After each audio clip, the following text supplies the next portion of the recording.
Hey, hi, hello. Welcome to episode 37 of Trail Society, brought to you by our friends over at Freetrail. I'm Corrine Malcolm. I'm Keely Henninger. And I'm Hillary Allen. And if you guys haven't yet, I think this comes out on what? What day does this come out on officially? I should probably know this already. The 20th. So if for some reason you've listened to this thing first thing in the morning and it is still before noon Pacific time and you have not yet voted for Trail Runner of the Year, you need to stop listening to this right now. You need to go to freetrail.com and you need to cast your ballots for Trail Runner of the Year. If you're listening to this after 12 Pacific, well, hopefully that ballot got cast, but pretty exciting stuff. We'll be talking about that more in the future. Hilly, last time we talked, it was post Cape Town. You seem to have recovered well. You're back home in somewhat snowy, somewhat wintry Boulder. How's recovery going? Yeah, I think the hardest part was adjusting to the cold, but also the lack of daylight. The sun is already coming down. It's blasting me in the eyes for those of you watching the video. But I'm feeling good. It's always interesting. I never know what to expect after a long race, especially this one. I mean, like different races from UTMB versus UTCT from an effort perspective. But yeah, I'm also just like, man, I'm so excited to be in off season. Yeah, Adam has literally nothing on my training peaks, and Love it. Kind of nice. Love it. You're not going stir crazy yet. No, it's super nice. It's like to mix and match, it's going skiing, or, not doing that much, or hint to later, getting in the gym. So that's been fun.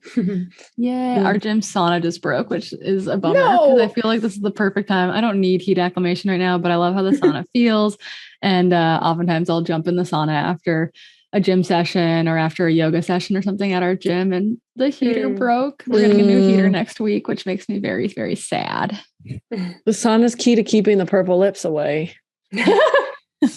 Yeah, Keely is notorious, I think, for having purple and blue lips when she gets really, really chilled.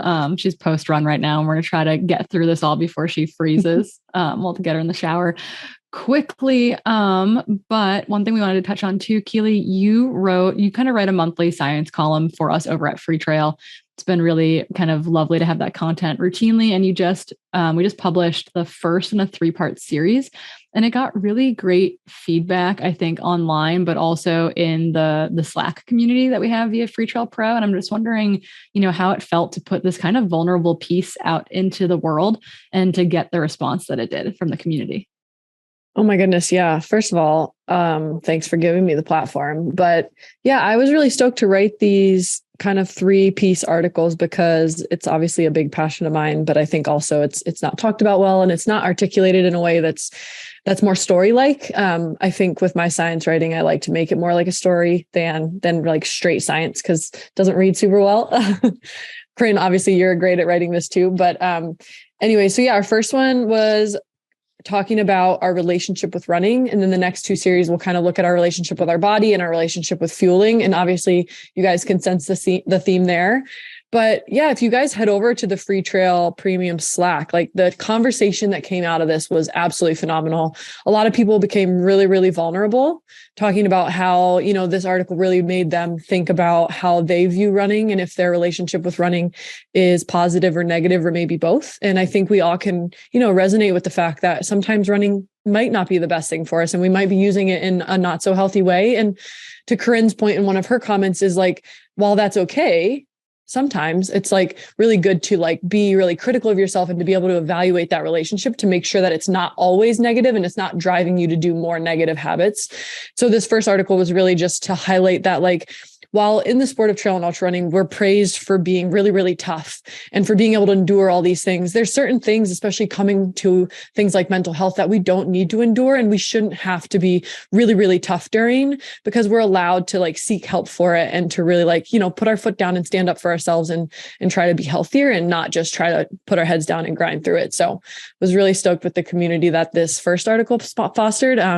Still writing the second one. It should be done for Corinne here in the next couple of days. days. And so we'll get that one out to you guys soon. Yeah, it was really, really cool. The Slack group, I could probably burn way too much time in there. I spend enough time on my computer as is, but it's pretty cool. There's, I think, over 400 members in the Slack community. And there's like different channels you can follow, mental health being one of the channels that's pretty darn active. They actually hold their own office hours now. It's a pretty thoughtful group of humans. It reminds me of like OG Twitter in a way where it feels like you're getting a bunch of really good stuff out of the running community, but it's overwhelmingly a positive space. People are looking for recommendations, helping give advice, etc. It's really, really cool. I've been enjoying it though. I definitely feel like if I'm not caught up on it, it can be a little bit overwhelming when I come back to my computer and I'm like, whoa. Oh my gosh, totally. Yeah. I'm like, oh my gosh, I've missed a week. Like what? Hold your horses. Yeah. It can be a lot. It's really cool. I don't know if you guys have ever been a part of a Slack group before where everyone feels really comfortable with one another, because I think what's really unique about this is that it's a lot more personal than Twitter, right? Because people are willing to open up and talk about their experiences with some of this really like hairy stuff that doesn't feel great to talk about. And they're like opening up and talking about it in these forums, which I think I can't help but think that's really helpful for the sport. It's to be able to have these open conversations, even if it's only 400 people. You start small and you start fostering these conversations, and hopefully then we can start destigmatizing some of this stuff. Right. And it's just having those pieces where you just find a little bit of something in common with someone. And that's what sparks, in my opinion, a community, right? It's the beginning. It's just these little small things. And whether that's virtual, I think we're lucky enough to have that virtual platform of connecting people across the United States, but also the globe. Yeah. Yeah. It's like truly a very international group of humans, which is pretty fun to follow along as people take on adventures all over the place. Okay, we're gonna dive into the news. Before we dive into the news, we got to give a shout out to the people who make this show possible. Obviously, we've been espousing the greatness over at Freetrail, but people who are helping pay our bills include Athletic Greens. We are going into 2023 with them as well, which I think is very, very exciting for all of us sitting here. The three of us, we're pretty biased. The three of us are really excited about it. But if you would like to try Athletic Greens, if you have not yet tried it, you can go over to the website to athleticgreens.com/Trail Society. And there with your first order, you can get a free 1-year supply of immune supporting vitamin D and 5 free travel packs, which have come in handy. I'm going to Bellingham this weekend to go skiing. I'm going to have the travel packs in my little, my overnight bag to take with me. So go over to athleticgreens.com/Trail Society. And there you can get that free 1-year supply of immune supporting vitamin D and 5 free travel packs to take ownership over your health. I did it. We did it. Yay. News. A lot has happened since we've been away, because I feel like the UTCT recap was kind of a special little sideshow in a way, but CIM happened. We were just nerding out over the stats coming out of CIM, the California International Marathon, before we hit record. This is kind of bonkers, because initially when we first talked about the big change in the Olympic marathon women's qualifying time standard, it went from 2:45 to 2:37. And we were I think we were uniformly kind of bummed about it. Does that seem accurate? Somewhat bummed, but yeah. I think I was, maybe bummed isn't the right word. I think I agree with bummed a little bit, but I also was more just confused by who chose that time and where that time came from, because it was a jump of, it was a big jump, 8 minutes. So I think it was more just like, okay, where did that time come from? And how's that going to impact like the morale of female runners and who shows up? And I mean, I think it's been taken by the community really well and people are showing up, but I was like kind of concerned what would happen there. I don't know. I was like a little bit like from it seemed like a big jump, but the more I looked into it from like a perspective of comparing it from the A and B times for the men's field, it seemed a little bit more reasonable and comparable. But I'm excited to see kind of what has happened, and that maybe, a little bit fearful of what would happen for motivation's sake, but I think it's amazing to see what women have now done with it. And it's created, I think, an effect of like rising to the occasion and then surpassing kind of expectations, which is I think, a really good thing. Yeah. And it didn't just impact the A standard and B standard for the US. So this is the Olympic qualifying time. Right. This affects every single country that's trying to qualify runners. The US is a big enough country, the big enough running community that we've had an A and B standard to get into the Olympic trials. The B standard being the Olympic qualifying time, something that we felt, you know, like you couldn't have a standard faster than that. Technically, it wasn't legal, actually. You couldn't eliminate people from the Olympic trials if you're going to host a trials with a qualifying time faster than that. And that's why we did the A and the B standard. Yep. And so this big jump in the Olympic qualifying time, while it doesn't actually impact the US's team, it will impact some nations for qualifying any athletes won't have one. Who won't have someone who can maybe meet that standard, which is a representation question for the Olympics. That's what the Olympics is actually about. It's actually about representation of nations over like forming the most competitive marathon in the history of all marathons. But as you mentioned, rising to the occasion, we were really worried, like what was going to be, like, were there going to be women who in the US in particular had been caught in the momentum, like the rising tide of women going for that 2:45 standard? Because it seemed, you know, sub 3, okay, sub 3 to 2:45. Like it's a jump, but it's not like, I think mentally you're able to wrap your mind around it. And so this next jump felt, I think, more significant for that kind tidal wave of women. I mean, 511 women qualified last time around. Like it's a huge trial. So, like kind of insane. I think and last time we talked about this, it's like, there's always a pendulum swinging, right? It was like, we did not have many women who qualified for the Olympic trials for a really long time. You know, women in sport was just like half a person ago was when the first woman ran a marathon. That's not that long ago. And so, you know, we don't have that many women running. I think it was really cool to see the pendulum swing a little bit the other way, where all of a sudden 511 women qualify for the Olympic trials and they get to run in this really, really monumental race. And that's really good for momentum and for women's running in general. And so I think, going back to just the change in the time, I think we were a little bummed because it was like, okay, how's this going to impact momentum? And to Corrine's point, I don't think it's impacting it that much, right? So like last year, 511 women qualified, or last trials. Now we're already over 90 women. We have 96 women who've qualified in the first year of the qualifying window. And based off of the times of the women who qualified in 2021, we had predicted that roughly 90 women from those times would run the 2:37 qualifier. And so, you know, we're already there and it's only a year into this qualifying window. So clearly women are rising to the occasion. They're beating their PRs from that last Olympic trials. This standard is something that is still going to allow a lot of women to test themselves and also qualify for the Olympic trials, which is really, really exciting. And I can't even wait to see like how many more actually qualify. And it's also exciting for the men. There's 105 men who've qualified already too, which is also really close to how many men we thought would make it from last year. I believe we were thinking around 120 or 30. So men are also rising to the occasion, which is also really cool. Which has taken time. Like, I don't think that like it's been kind of like a herky-jerky progression for them. I feel like there's been a lot of men who are finally meeting the time that they've been like really close to for a while. So that's good. And then, as we didn't mention this yet, but at CIM, 35 men qualified, 34 women qualified, and there were another 14 women that were under 2:39. So just within 2 minutes of that qualifying time. And so like really, really close. We had women that were, you know, 15, 20, 50 seconds. There was this video that came out that was like pretty viral of one woman like clearly cramping up who like made it with 3 seconds to spare.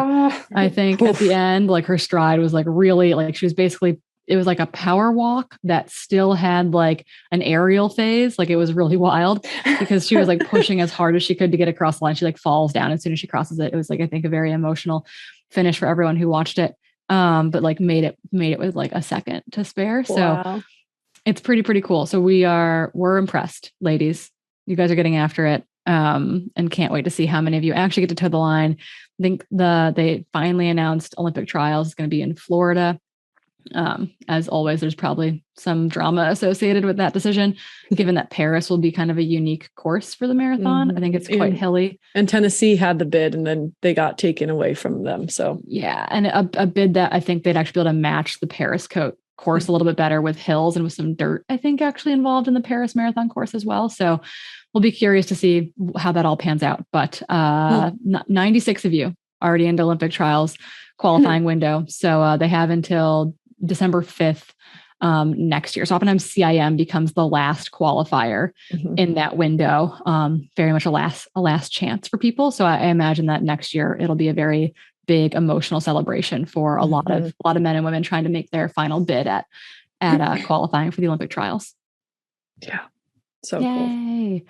Cool. We pulled some exciting news. Keely went through and pulled a bunch of stuff. And the first one, actually, we got some collegiate stuff, some like national governing body stuff. The collegiate one was actually really interesting. It has to do with a female Division I baseball player. And Keely, I'm wondering if you can tell us, I saw a video about this on some social media platform. I'm wondering if you can tell us a little bit more about that story. Yeah. When looking at news for the week, there was a couple articles that came out that were both of the theme of like first timers. So first timer women doing something kind of cool or novel. And at Brown University, there was a woman named Olivia who was the first female to make a Division I baseball team as a freshman walk-on.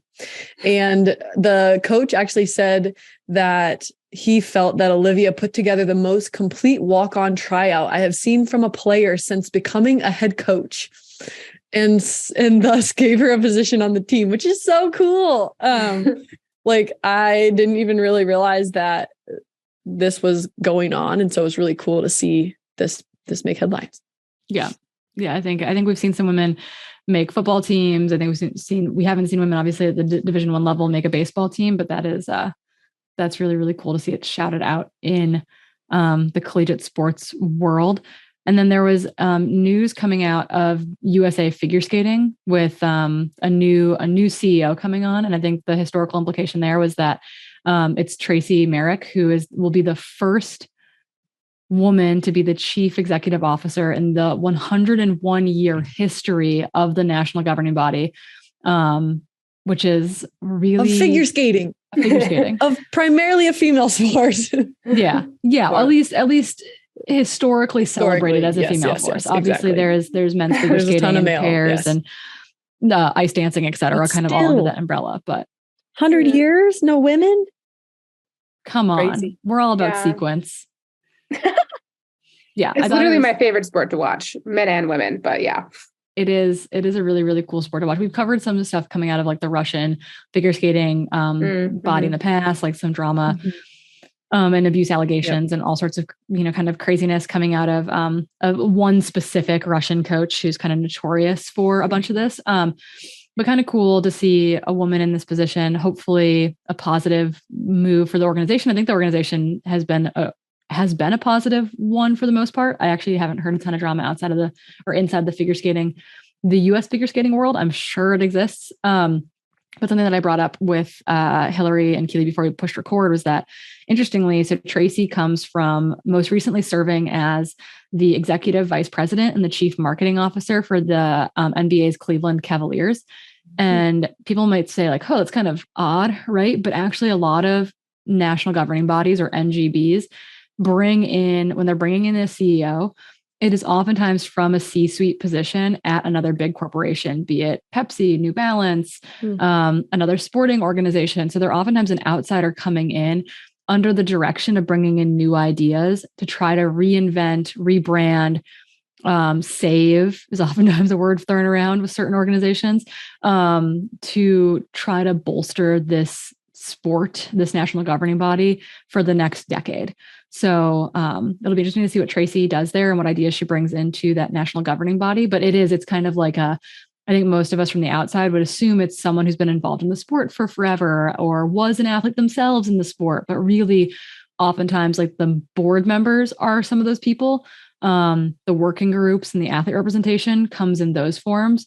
And then the CEO of the NGB becomes this kind of outside C-suite individual. So good on USA Figure Skating, good on Tracy. If you know anything about this that we don't know and you're a figure skating fan out there, let us know. Slide into our DMs. Curious to kind of know what the take is from the wider audience there. And then the last bit of news that Keely is currently adding to, so she's going to take this one away, is entitled "White Shorts Be Gone," and it has to do with Australian football. So tell us what's going on there. Yeah, well, Hillary had brought in a good point. Yeah, Keely and I are texting back and forth, and this is happening. More texting. Okay, well, I guess Hillary kind of brought up a good point. So thinking back to my high school days, and Hillary brought this up. Home team always had to wear white, right? And this is even college for me in tennis. Yeah. Like we had two uniforms. Yep. So like home teams always wear white. That's been pretty standard in a lot of sporting history. However, recently in the AFL, it's the Australia's National Semi-Professional Australian Rules Football League for female players. There's been changing to this protocol. So traditionally in this league, for away games, the teams have been required to wear white shorts. And they basically now just passed a rule to say that the female teams that are away can wear colored shorts to kind of basically cover up period leak that might happen for females while they're playing, so that they don't feel embarrassed wearing white shorts when they're on their period, and they don't feel like they're going to have their period show through their shorts, and all of that, which I think is awesome. And definitely was something that I thought about in high school, but I just didn't think there was an alternative. So it's kind of cool that they're thinking this through, and maybe we'll start see some ripple down effects in other college sports or other high school sports or both. Well, which big tennis meet is that the appropriate word, Haley? Match. Which big tennis match, championship event of some sort actually did, like, they changed this year, right? Was it Wimbledon? There was one Wimbledon no longer was going to require white, I think, as well. Right, because Wimbledon has traditionally, like, this is one of the big tennis tournaments of like the 4 big majors where everyone wears white. Like men and women, it's just like a just very all posh. white. Mm-hmm. Yeah, whatever it is. I mean, because that's like, if you look about tennis, it is like, it doesn't fit my personality, but I was drawn to the sport just because I loved it. But it is very like, it is a private, you go to this racket club. It's a very posh, as you would say, sport. Mm-hmm. So Wimbledon did not change their protocol. They still require a white top coat, basically. However, they basically say that all female players can wear a dark colored undershort beneath their white skirt or white short. And so the top layer still needs to be white. However, they're allowed to wear dark colors underneath to mitigate that stress. That seems like a happy medium of sorts. Yeah, seems so. But I think that this kind of brings up that conversation we had in and around the Olympics as well, of just like highlighting the importance of allowing athletes some choice in apparel, i.e. like, why not have a smattering of options that are all deemed appropriate? Like, this was like my college running team that I was on loan to a little bit. We had what I called bundies, or like running briefs. And then we had like a spandex short, and then we had a loose short. And then I think we had a tight top and a loose top were like our 2 top options. And it was like, generally it was up to us. Like, technically within the team, there could be some like, hey, we're all going to wear X, Y, or Z. But for the most part, it was kind of like a choose your own style. And they were all approved uniforms for the team. It's like making a US team, right? Like, you'll see people in all different versions of the same kit. Like, I think allowing choice and fit in if you're in a sport that still needs some sort of respectful boundaries or whatever they are, as far as like approval of uniforms, like allowing for options, I think eliminates a barrier for a lot of individuals. Yeah. I spoke with a high school once, a college, Division III college, and I got reached out to by a lot of the girls afterwards who were expressing concerns around the uniforms they were given, because their coach, being a male who was not thinking more deeply about the female's needs, ordered only size extra small and small for the entire team. And, there were a ton of girls who were like, I have to fit into these, and I don't want to go back to him and say I need a medium. And, as a coach, if you coach females, something to consider. Not everyone fits into an extra small or small. And maybe they do and they don't want to. And maybe they don't and they don't need to. Like, it's all of these things, right? So, just give them options. Yeah. I think that's an assumption being made that's not appropriate whatsoever. The good old days. People just forcing people to do their bidding. No, bad. I definitely felt a little bit of that when I first went to get my cross country uniform from the like apparel people at the school. Was kind of like, here's your uniform. And I was like, actually, like, I need this size. I need a size up. Like, this does not fit me. X, Y, or Z rationale, reasons, etc. But that is, I've definitely like traded with the men's team on USA team trips before. Cause I'm like, the extra small is a Jordan Hesse extra small. Or the USA kits are insanely tiny. Yeah. So that's been a thing that we forget to tell the next gen when they're ordering their team kits, that like, hey, things are weird here. But I know it's a hard conversation to hear if you're listening to this, but we want you to know that like we believe in options. Like if you've got questions, comments, concerns about that kind of stuff, like, and you don't feel comfortable talking to your coach, like having a peer on the team or a peer mentor or someone senior to you to have that conversation with can go a long way for building like team comfort and personal comfort and making sure that no one feels put out by being forced to fit into X, Y, or Z mold. So white shorts be damned. I think we're going to move from news to racing because we didn't cover any racing besides Hillary's UTCT in the last episode. And we definitely missed a few things and want to give a few quick shout outs to races that have taken place over the last couple of weeks. The first of which being JFK. I don't know if Keely, if you want to walk us through that one real quick. Sarah was so impressive there. Sure.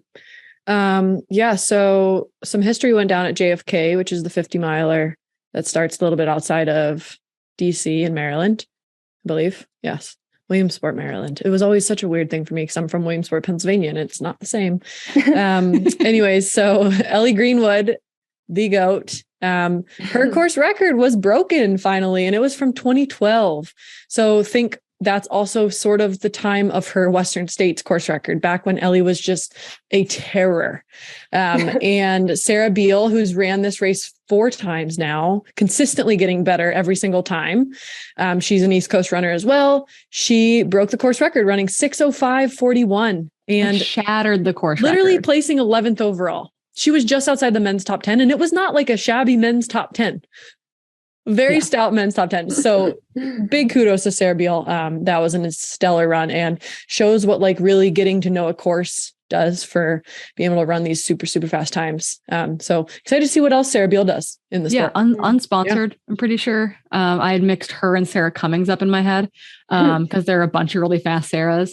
Sarah Beal was second, I believe, to Sarah Cummings last year. Sarah Cummings, I believe, is on the Brooks team. And I was like, isn't Sarah Beal on the Brooks team? No, wrong Sarah. So Sarah Beal, free agent, I believe. So probably is in need of a running contract there. But speaking of fast running results, Brazos Bend in Texas also took place. It's a notoriously fast course, the 100-mile, and it's deemed a trail course. And so people will oftentimes go for trail world records or trail like US bests on this course in particular. The 100-mile was won by Zach Bitter. I think I saw a really funny video. I think it was from Nicole. I think it was of Zach, and it was a lot of people were chafing out there. Like chafe was like a really real problem at Brazos Bend. It looked kind of miserable. Liza Howard, 50 years old, won the women's race, insanely fast as well. She's my mom's coach. So big shout out to Liza Howard. She's amazing.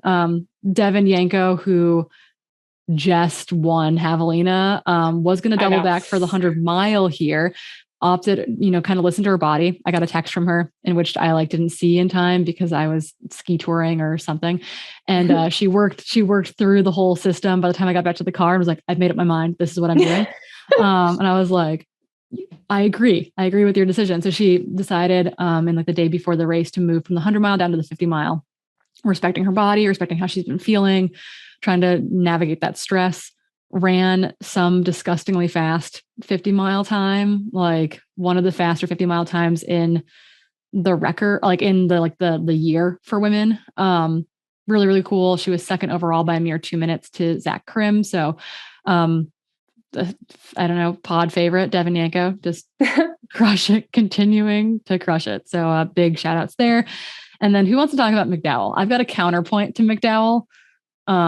So McDowell I'm Mountain. stoked on your counterpoint, but I don't know if I agree with it either. So bring it on. Aravaipa race, really cool Aravaipa race. Some cool results to start. So who wants to hit the results, and then we can talk point counterpoints. So McDowell Mountain. So Brian Curl, he won in 6:18. And again, this is we just have some incredible results because I feel like everyone is like a new course record. And this was a new course record by 40 minutes. Sorry. And the top 3 men also ran under the previous course record. So in the 50 mile. In the 50 mile, yes. And yeah, I mean, 6:18 is still like, really fast for a 50 mile race. I don't know how much elevation gain is in this race in particular. And then Georgia Porter was in 7 hours, 40 minutes, also in a new course record by 4 minutes. So still blazing. And this is like, okay, so this is the Salomon sponsorship. I think, have we talked about this before? I mean, it's definitely been out in the Corrine. No, we have not talked about it. She wants to, but yeah, I mean, it's been out. I've seen it advertised before. So basically this is winners would win a 2023, and I'm putting this in quotes, Salomon sponsorship and a 6-pack of like the RVIPA race entries. So it kind of like these different races that they have a series of races you can choose. And so, yeah, the sponsorship entails basically 10 pairs of shoes, a team race signalant, and basically a Salomon athlete discount for Salomon gear, entries into Salomon sponsored races, inclusion in like basically the communication for being a part of the Salomon team.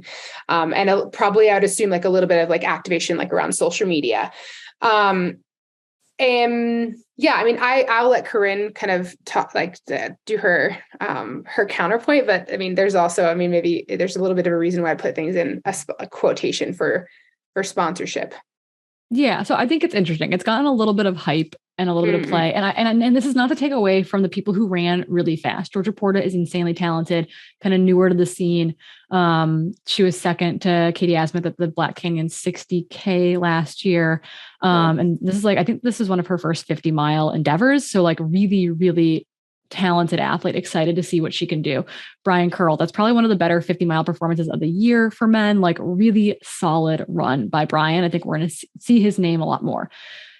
My issue is with calling this a sponsorship, because I think this goes to the wider sponsorship conversation in which a lot of athletes are chasing sponsorships in which they're really ambassadorships. And I say that because when we all work for free, no one gets paid. And so why would a team pay any athletes when they can not pay 20 athletes and give them 10 pairs of shoes that doesn't cost the company anything? Give them a discount code, so they're still buying stuff probably at or above MSRP. Being, like maybe you're joining a team Zoom, activation being like, we're going to want you to promote our stuff. Like Salomon's not going to promote these athletes on their channels. They're going to ask them to promote Salomon activations on their channels. So you have a high profile ambassador in the sense where I think it's cool that Airvipe is giving them a race package. Like, I think it's fun and exciting and new, but I don't think it's a sponsorship, and I don't actually agree with the model, nor do I think it's like the best. I don't know. Like, I think this is like, I've run for Salomon. I know a number of athletes who have run for Salomon, particularly in the North American side of things. And like, this is kind of within their style and scope of sponsorship, but I don't think that to progress the sport in a professionalization standpoint, like calling this a sponsorship means that other people, like, why would you pay anyone else? Because people are willing to do it for free. See what you're I think where I disagree is that this is targeting athletes who are really new, most likely to the sport, and are like wanting to get better. So I think like, to give them free shoes and a little bit of money for gear, like, money being they get discounts on gear and a couple like a singlet and stuff, is like a step in the right direction for that athlete, because they probably aren't racing races that will get them signed quite yet, but those free shoes might give them the extra $800 they need to race 2 or 3 more races the next year that then get them noticed and a real sponsorship. So I think like I'm with you in the sense that like Salomon has been notorious in the past for extremely underpaying their athletes and not valuing their athletes. And I think that this is very different, because I think this is like a step in the way of like increasing access for up and comers. I hope so. I hope like I get the niceties there about it, but like, I don't know. I just feel like this tracks with like other Salomon team stuff. So, I mean, insider like feelings there. I have to agree. I completely, totally. I agree with you from that standpoint. About like, I do think that I would use the word notorious with Solomon and sponsorships from basically claiming that something, that's why I use the word, like an air quote of sponsorship by just providing gear, which can be a very low cost, not even providing like travel budget. But the one thing that I would kind of land in the middle between both of you is that we all have to start somewhere. And yes, totally. while I agree that if everyone is not like, if you're calling this sponsorship, then no one really gets paid. I forget the exact wording that you just used, Corrine. But I think that makes it harder for people who are trying to do it in a professional way and get actual dollars from companies to support what they're trying to accomplish in an athletic career.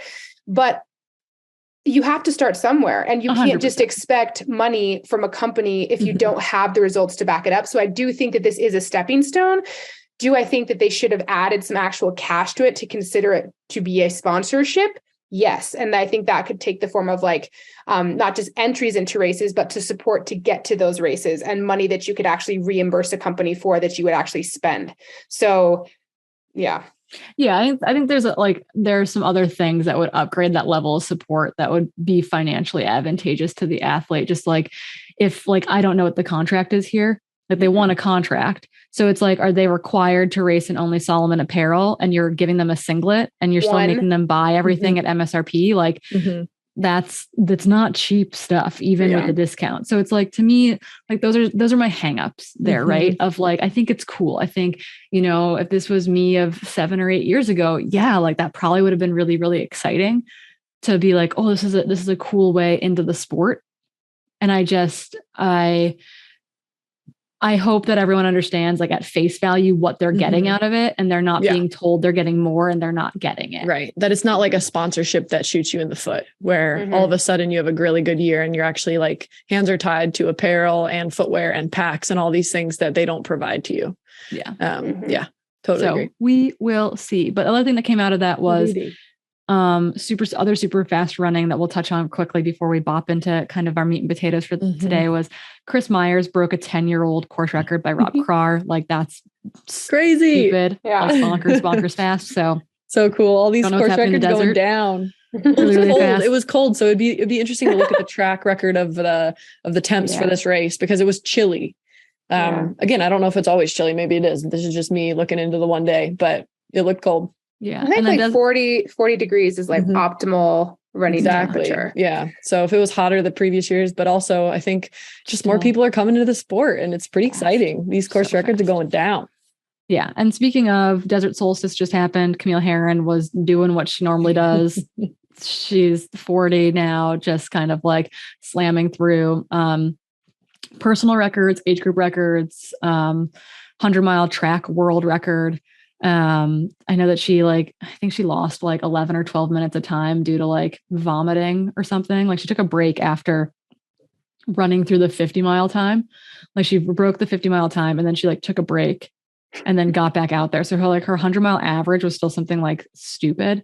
And I'm like, she wasn't moving for like a while, and like every second counts. Like the clock doesn't stop. Right. So I thought that was just Camille Herron on doing what she does really, really well. So excited to see her get a little bit of redemption after kind of a big hubbubaloo over some jackpot 100-mile her road record came into question due to some measuring issues there. So I don't think it was ratified, which is a bummer for her season. The course came in measured supposedly just short after the fact, which I think there's a bunch of drama going on around that. So Camille Herron, way to get back on the track and still throw down after dealing with all that stuff in the background. Last bit of racing, Doi Inthanon in Thailand just happened. It was a UTMB race. It was a golden ticket race. Top 2 men and women in the 100-mile getting entry into Western states, with the goal being to get Asian athletes into Western states. And 3 of the 4 spots went to Chinese athletes, hoping they can get visas to join us stateside, because there are dozens and dozens and dozens of Chinese athletes that none of us have ever heard of who are so freaking good, but never get to race outside of China due to visa stuff. So bonkers over there. Really hard course, it looked like. Jenny Quilty, though, fan of the pod favorite, Jenny Q, took the win. I was doing live commentary and her family and friends were in the chat the entire time, just like outrageous. Like they were so much fun. I've been messaging with Jenny a little bit after her win. Congratulations, Jenny. Yeah. And her Western first 100 States. miler. Yeah. Western So States cool. bound. And then in the 100K, Hannah Allgood and Rich Lockwood both took second respectively. So they will be getting their tickets back to CCC in August of 2023. So very excited for both of them and the Freetrail family. And before we dive into the meat and potatoes, we have to give a shout out to the other sponsor who makes this whole thing possible. That is The Feed, your one-stop shop for all your sports nutrition needs and so much more. If you want to get $15, a free $15 off of your order, you're going to go to thefeed.com/Trail Society. Again, that's thefeed.com/Trail Society. So what all have you been using for your recovery needs in your most recent feed box? Ooh, I can start. Something I was actually just at the feed offices yesterday because they're here in Boulder. It's so cool to work with a local company. And something I've been really digging lately is the Kyoku. I use it as like it has great protein content. I think it's got 22 grams of protein a serving, and it's made with like, I mean, although I'm, maybe sometimes hesitant, like I do like real food, but all of this is like comes out of a package. It's like basically you can mix it with milk or it's water. Like it's like a meal replacement smoothie mix. Yeah. Essentially. But what I've been using it as, they advertise it more as like breakfast, but I've been using it as a post-workout recovery. So that sometimes that most often happens in the morning, but I've already had a little bit of something before I go out and run. And so this is something that I like to have afterwards. And it's been awesome. I mean, it tastes amazing, but like the ingredient list in there, it's like really high quality ingredients. And I've been loving it. I brought it with me to South Africa, at least like these little individual packets. Cool. Keely, what have you been rocking so out? I have Vital Proteins collagen on a every other month order cadence, which is my go-to like addition to smoothies for post runs. And then also I go for goo smoothies, which go in my coffee and it makes it like a mocha or like a vanilla latte. So I throw in like a scoop of the collagen, scoop of the goo protein, and then do my coffee. And that's my recovery drink. And it's basically just a gigantic latte. And it's amazing, but I'm getting, 20 grams of protein, 30 grams of protein and carbohydrates so I can maximize the absorption. And it's awesome. Then they've done a nice job with that protein mix because it does well in warm water. Not all proteins do nice things in hot water. So nope. Big win on the goo recovery drink front.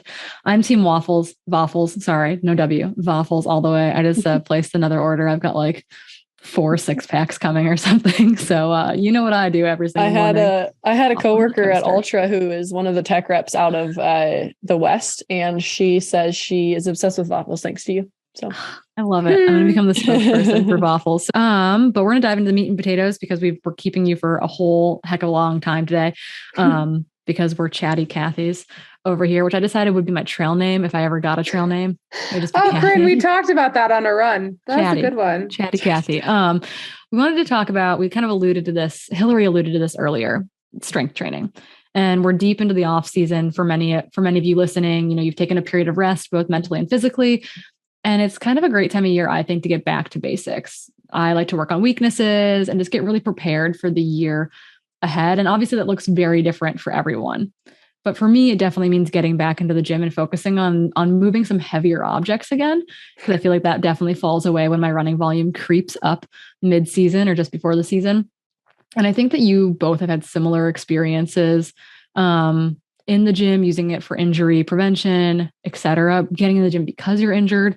And I'm wondering, Hilly, I know that it's been a big thing for you. And I'm wondering, if you can give us just a little snapshot of why strength is so important as part of your routine, particularly in this time of the season. Yeah. So, I think many runners get into it when they're injured of like, oh crap, like there's an imbalance and I need to address it. And then, I'm guilty of this too. Like before my big accident, I, would get in the gym and then once I was back to running, I'd kind of forget about it. But this has been just something that I've incorporated into my routine for the past 5.5 years. And it's something that I'm now finally more comfortable in the gym doing heavy lifts. But it's something that I've been reminded of like for every year, how important it is. And just seeing it, I think seeing it in my running economy, we'll touch on all of this, my ability to recover on like long downhills, but specifically for me, injury prevention and addressing imbalances that are kind of things like now permanently in my body, like metal that I can't necessarily fix, that I have to make sure that I address so it doesn't, become something bigger. But yeah, and specifically this time of year, like you said, when running volume goes down and I have more time, this is a perfect time to rebuild muscle, work on moving heavier things around, and a different stimulus. And I think it's a really cool way to like build community. Also in those like dark hours when it's cold and I don't want to be running outside. Yeah. Speaking of community, Keely, you are part of a fun group in Portland who I think refer to themselves as Walsh's Wallabies. And I didn't realize until like recently that it's Matt Walsh, right? Mm-hmm. That he's Australian. Mm-hmm. I like did not occur to me. I was like, why are they the Wallabies? Is it because it rhymes? Like, it's like Walsh's Wallabies? No, he's Australian. Like it makes way more sense. So tell us a little bit about the Wallabies in Portland, Oregon. Yeah. So Matt Walsh is he's our physical therapist as well. And he kind of brought us all together and took a liking to trail running. And so he has been using his, vast experience with training high caliber runners through, 400 meters to a marathon and trying to kind of transitioning to trail running. And so, yeah, we get together every week. We have a little bit of a downtime right now through the holidays, but hopefully we'll get back at it here in 2 weeks. But we meet every week and we go through like some pretty difficult agility drills where he's really trying to work on like proprioception and not quite strength. And then we transition to a ton of like explosiveness and power in the second half of the class to really just build strength, which again, makes hills feel a lot easier, makes speed work feel a lot easier because, you can only get so fast with running, right? You need to be able to have muscle to generate power to run faster. And so he is really enjoying playing around with trail running and kind of bridging the gap between like road and track and trail and seeing what translates well and what doesn't. And so we do a lot of weird stuff. And then we also do a lot of very traditional lifts, treating it kind of like you would like a track or a road training group as well. So it's a really cool mix. And yeah, I'd say like we do it in the off season. We might lift a little heavier in the off season, but we do keep it going year round and lift heavy pretty much year round. But again, we're building it in the off season. We're never starting from scratch in the middle of a season. That would not bode very well, but we're keeping it consistent. So it's never a shock to the body, but that we can maintain strength and explosiveness for all of our races and all that kind of stuff. Yeah. And we're going to talk kind of through some of those timing considerations and all that jazz here in a little bit. And I think it's, I come from a Nordic ski background. We like love the gym. It's a huge part of Nordic ski training. Something I grew up with and a place that I feel really at home. I love the social aspects of it. I love they're generally speaking, when I start to taper for a big race, I legit start to crave the gym because it's something that I haven't gotten to do a lot of, generally speaking, in like the 3 to 6 weeks building up to that big race due to travel, due to high running volumes, et cetera. And I'm like literally so excited during race week to be like, in like 2 weeks, I get to go back to the gym, which is like maybe a very weird thing for an ultra runner to think through, but it's like legitimately happens every single time. Like I'm like, back to basics soon. I love basics. So we know that, we know why each of us have been drawn to it, why we do it. But what are some, if we're talking to an endurance minded audience, men, women, kids listen to this, literally like we've got a very wide ranging audience. So why, if we're trying to convince someone, encouraging them to talk about through some like science backed benefits, why should endurance athletes consider getting into the gym? What are the perks of strength training? Yeah. I mean, I think all of us can talk to this. I think injury prevention, that's a huge one. And something that I alluded to, like my favorite type of running and the races that I'm drawn to have like very big uphills and very big downhills. And a way to appropriately train that is, yes, of course, like you can do hard downhill efforts or like a big like verti run during your training, but a way to also prepare yourself for that. If you don't live in a place you can train every day on the trails, it's to get into the gym, because that's one of the other ways you can specifically target those types of movements and muscle groups. Keely, do you have anything to add to that? Of what are your selling points? Why are you going to coax someone to come join? Not necessarily the Wallabies, but like why should they get in the gym?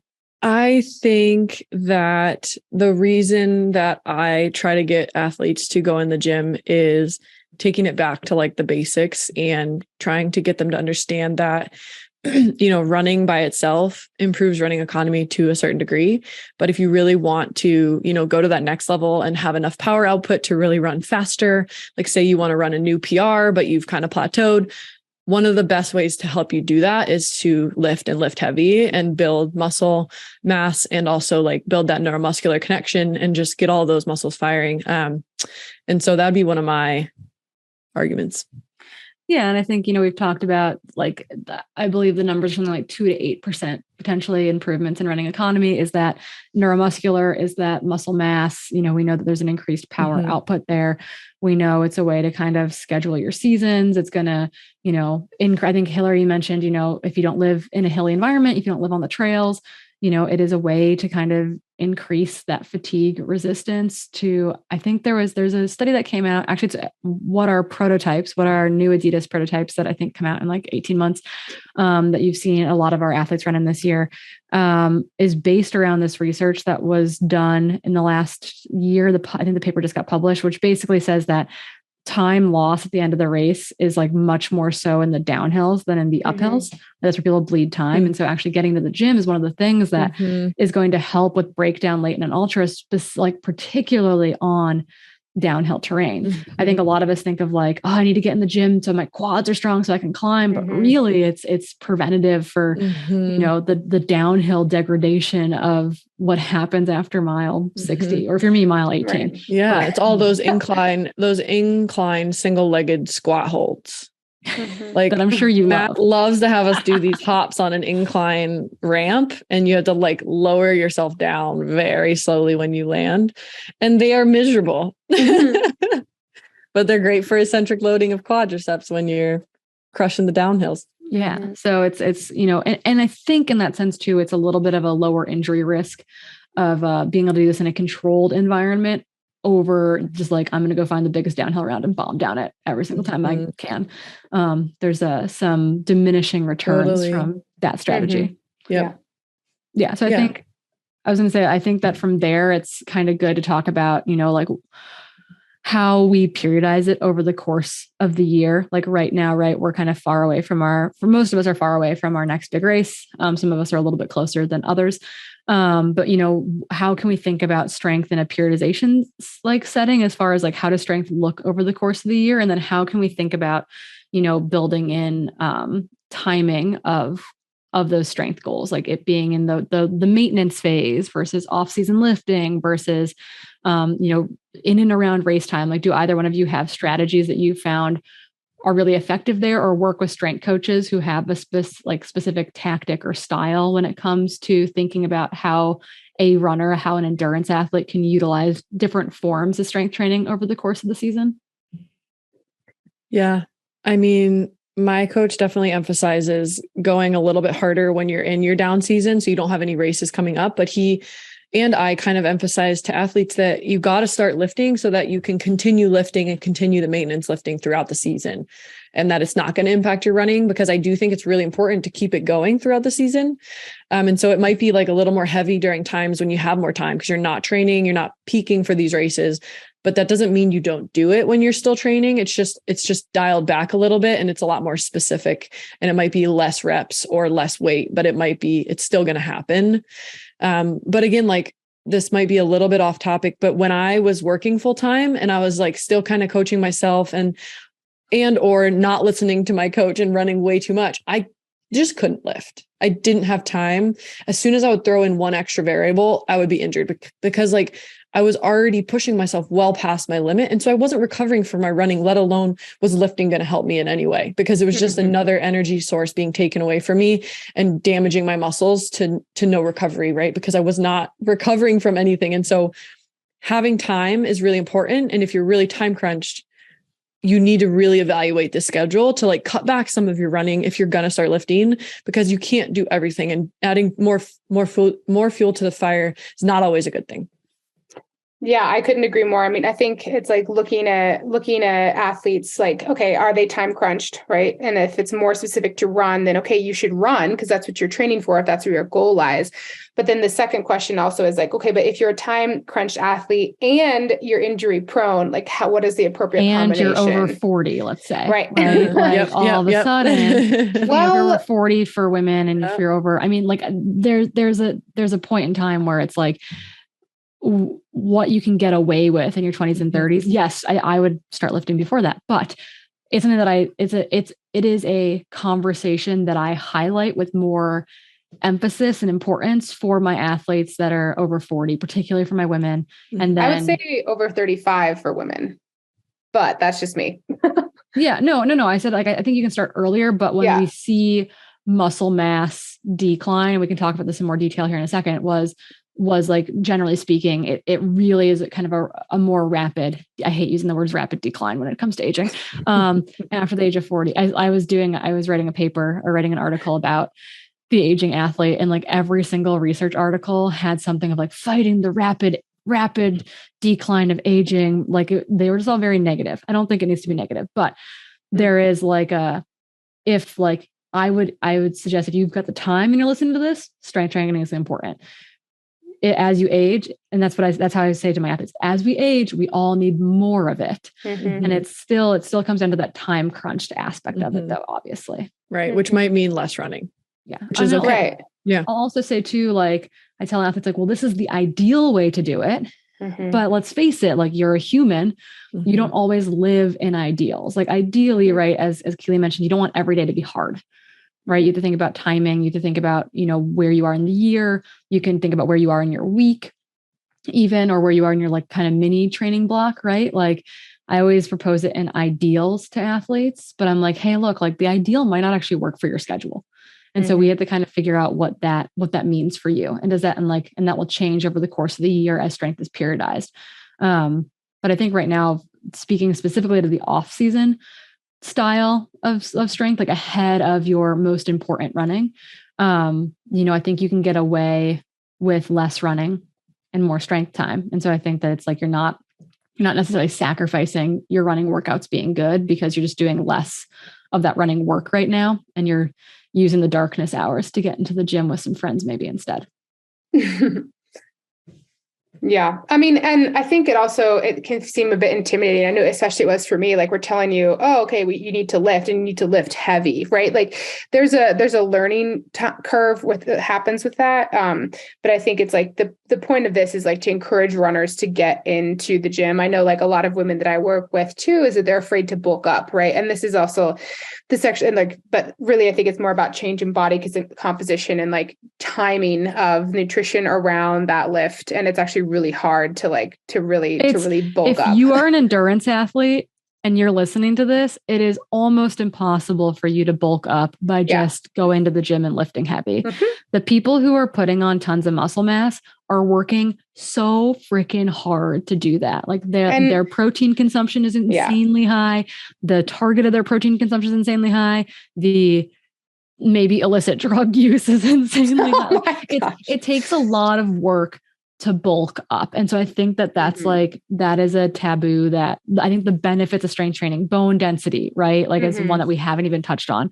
Right. There are a ton of benefits that greatly outweigh any possibility of that. But you're right. Like the biggest issue I see with a lot of athletes is that they're an endurance athlete. They don't want to quote unquote bulk up. And let me tell you, it's really, really hard to do that, which if you're a master's athlete, that becomes even more important, right? Because it's like, to maintain lean muscle mass, like that ratio of how many strength sessions you do per endurance session probably needs to change a little bit. So the general, like, I think I wrote an article for I Run Far a number of years ago, which is all still valid. I went back through the research to make sure that there hasn't been any major changes.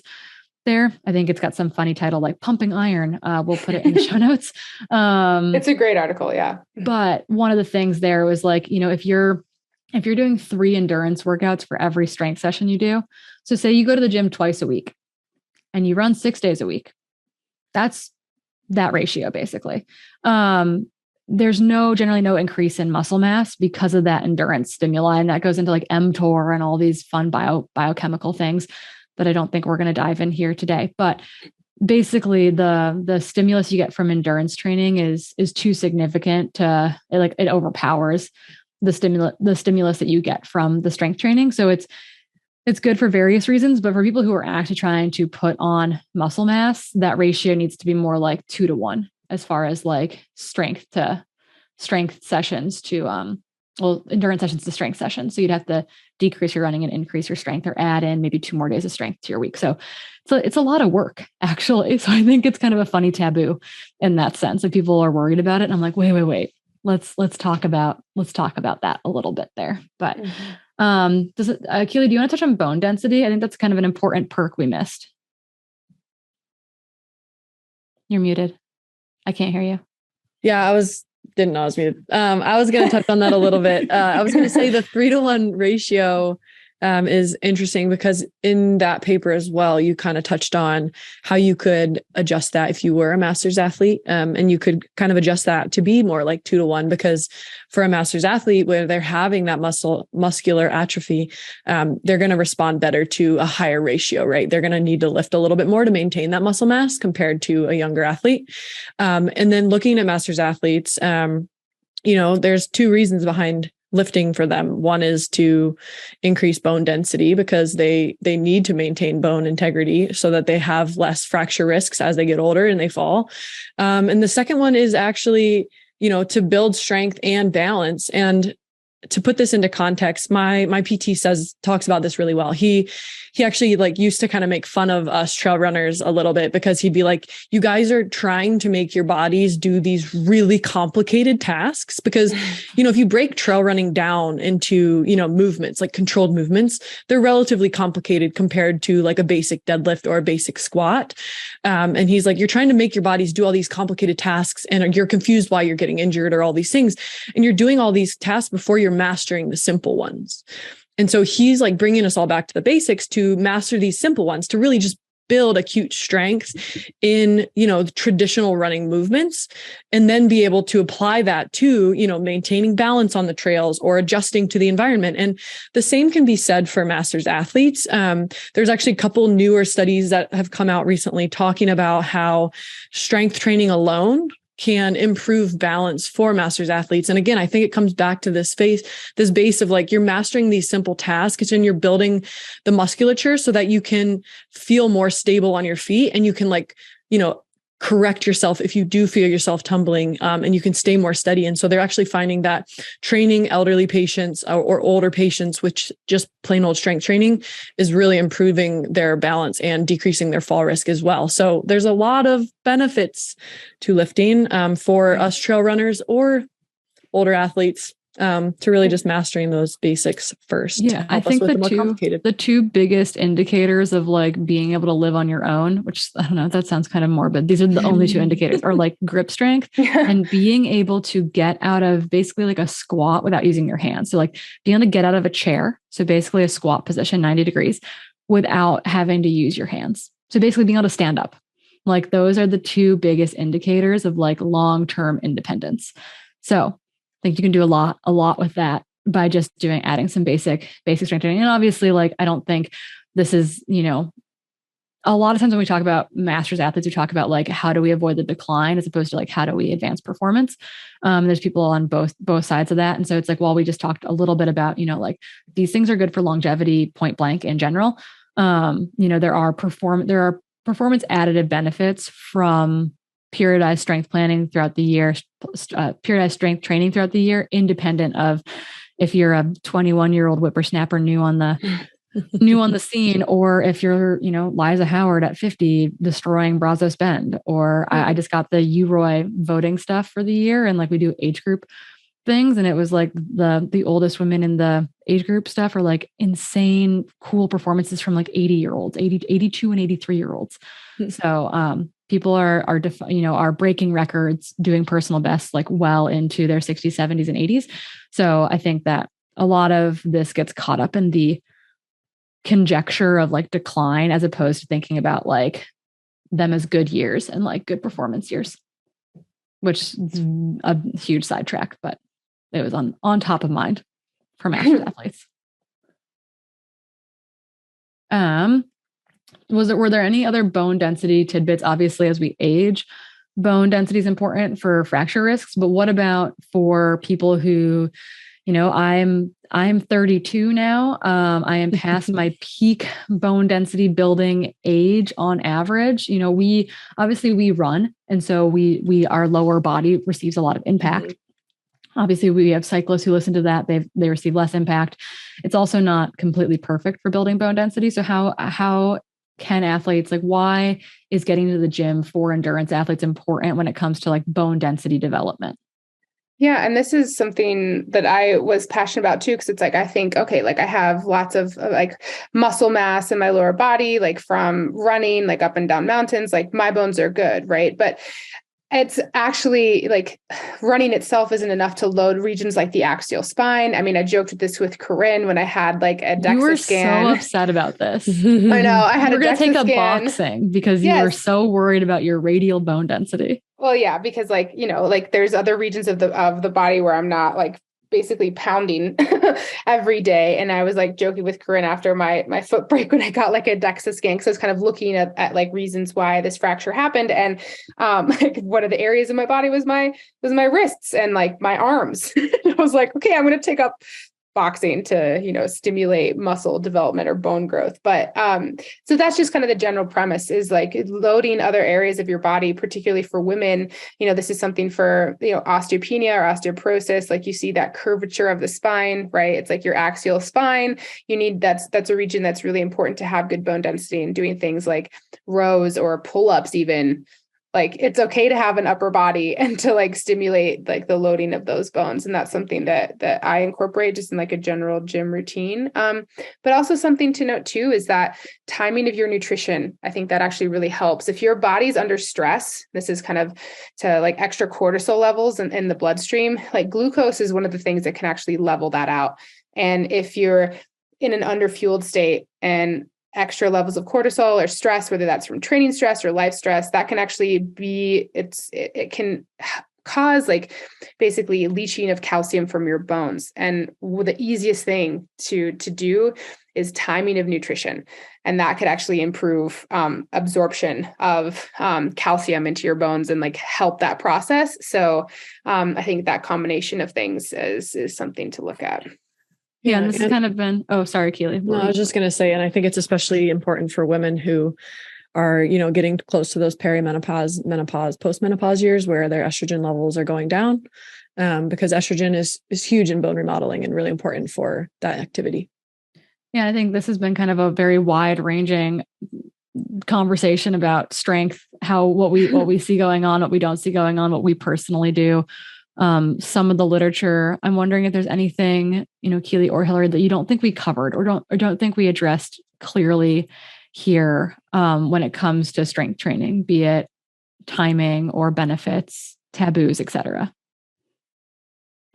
Maybe form, but that's where it benefits to have a PT or someone to do it. I mean, yeah.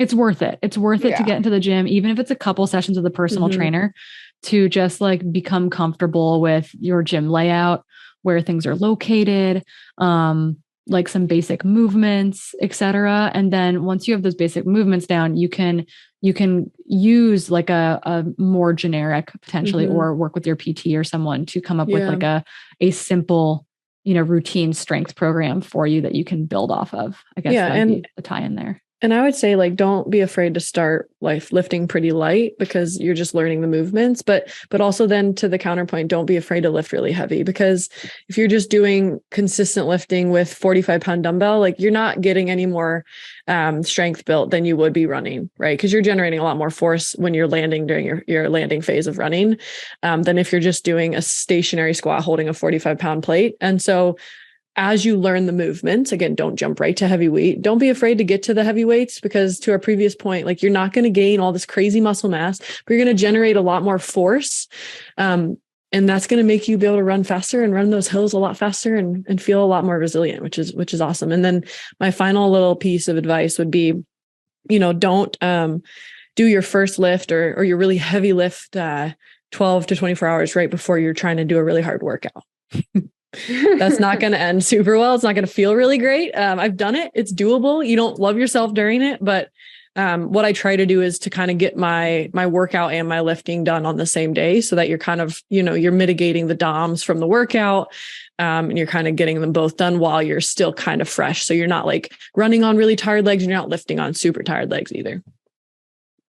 Yeah, I love the making the hard day hard, keeping the easy days easier type of thing. I've definitely accidentally done too heavy of an upper body session at a gym and like tried to do a speed workout the next day, being like, it's fine. But I was like, oh my God, I use my arms to run. Like, this is really hard. My arms are really sore. So you'll make that mistake a couple times and then you'll figure it out. But that's the thing. It's like experimentation is good. Like try things out, like reach out for help from people in your community. Like there are really good strength and conditioning coaches. There are really good PTs. Again, getting that 1 or 2 sessions in with someone can go a long way with just feeling a little bit more comfortable and a little bit more confident getting into that gym environment, which definitely can be intimidating. I feel intimidated walking into a new gym, and I like gyms, generally speaking. Anything else before we dive into Society Slam? Not for me. Well, if you've got questions, comments, concerns, you let us know. You let us know what your favorite strength workouts are. You let us know if we royally messed up. If you have differing opinions, send them our way. DMs are open. But we're going to close out with Society Slam, brought to you by Oura Ring. I don't know about you, but I've been living off of my sleep tracker, I feel like, since getting back from Cape Town. And I feel like I'm finally caught up, but it took a long time.